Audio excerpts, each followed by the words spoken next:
So this entire video is being filmed with this unique 2-in-1 filter.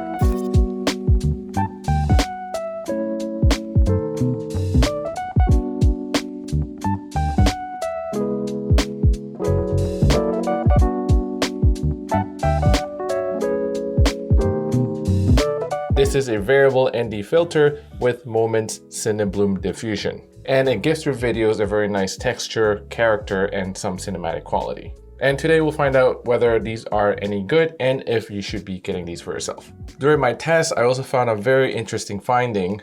I had a finding regarding polarization on these filters, but a bit more on that in just a bit. This entire video, this talking head part is being shot with the 20% strength filter. Before I continue, I also do want to say that this video is not sponsored by anyone, but Moment did send me these filters for me to try out, but all the thoughts in this video are my own and they don't get to see this video before you do. So in the past, whenever I wanted to use like a Cinebloom filter or a diffusion filter, I would have to stack that up with ND filters to be able to use it outdoors, especially if you wanted to keep a shallow depth of field and open up that aperture. Although it's easy to do, it's just a little bit of an extra step and a little bit of an annoyance having to stack up filters here and there. But with these, if you're shooting outside or in an environment where you have a lot of light and you want to cut down on that amount of light coming into your camera while also maintaining some sort of diffusion in your lens,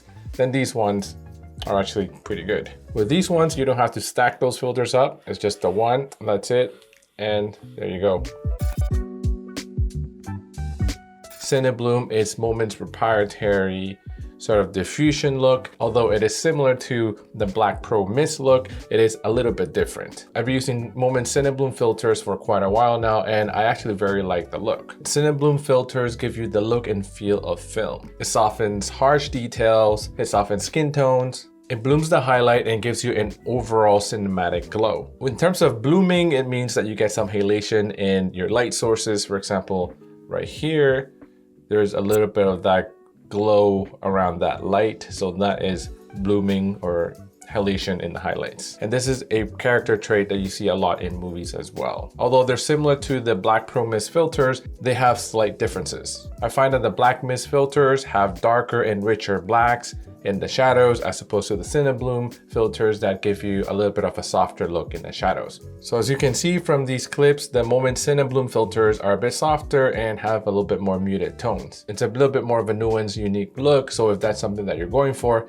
then Cinebloom might be the diffusion that you're looking for. So in the box, the filter comes with a microfiber cleaning cloth and a protective hard carrying case, and not just with a soft pouch that some other filters come with. And I like the hard case because it gives you the extra protection on these filters. The only thing though is that this one that I have here makes that annoying sound, but yeah. The filter is very well made. It is very solid. It definitely feels high-end, like a premium quality product. Sliding from one stop of ND to the other has a little bit of resistance to it, so you know for sure that it won't be sliding throughout once you have this on your camera. They weigh 51.8 grams for the 82mm one, which isn't too heavy in my opinion. It does have visible stops, so you know what strength of ND you're in, which is kind of helpful. And there's also a subtle stop between the different stops if you like more of that tactile feedback when you're filming. For some people though, that tactile feedback might be a little bit of an inconvenience if you're a little bit more of a run and gun person and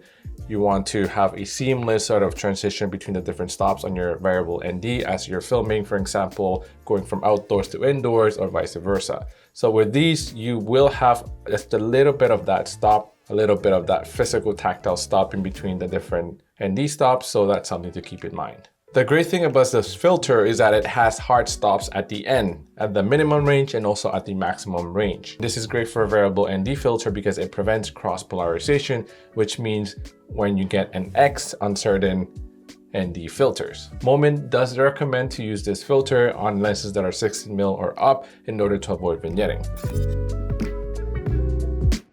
In terms of strength, there is a 10% and a 20% filter. And in terms of ND strength, you have all the way from 2 stops to 5 stops. So an ND4 to an ND32. So it's going to work most of the time for most daylight scenarios when you want to cut down just a bit of that light. However, in very bright sunny situations, this might not cut it. If you still want to keep your aperture wide open, you'll probably need something that is 6 to 9 stops, but they don't come in that strength, unfortunately. In terms of strength, I find that the 20% filter is a little bit more of a stylistic choice, as in my opinion, it is a tad too heavy for everyday stuff. The 10% one is a little bit more muted, and the diffusion that you get is a little bit more subtle, and I would use it for just daily vlogs or run and gun stuff whenever I need VND with diffusion together. The 20% though does have a really cool enhanced effect of that dreaminess and that cinematic glow, so it's also very cool to use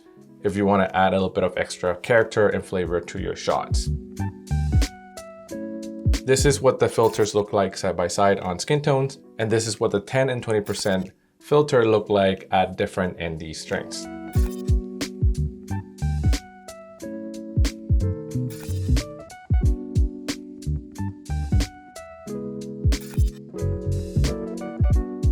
In terms of color accuracy, these filters do tend to run a little bit warmer, but they do stay consistent across the different diffusion strengths and also the ND strengths.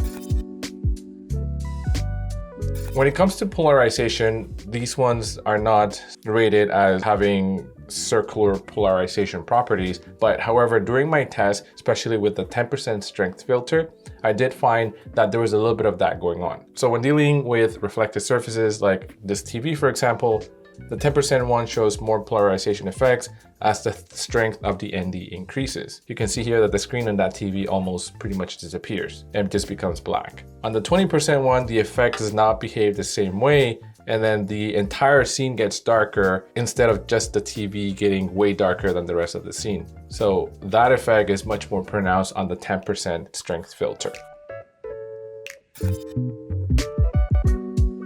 So in terms of pricing, regardless of the size of filter that you get and the strength of diffusion that you get, each individual filter is still going to cost you the same. It's gonna cost you $199 US. And you could probably find it cheaper when it goes on sale too. They are a little bit cheaper than the Polar Pro Peter McKinnon's Black Mist plus VND filters. And also from what I know so far, there are only a few brands that currently make VND plus diffusion in one filter. So you have the Peter McKinnon, Polar Pro ones, and also K&F also make something very similar. But keep in mind though that those two filters have a black mist diffusion, which as we saw earlier is a little bit different than the diffusion quality that you get out of the Cinebloom filters. But let me know in the comments below if you know of any other filters out there in the market that are like a 2-in-1 similar to this one here.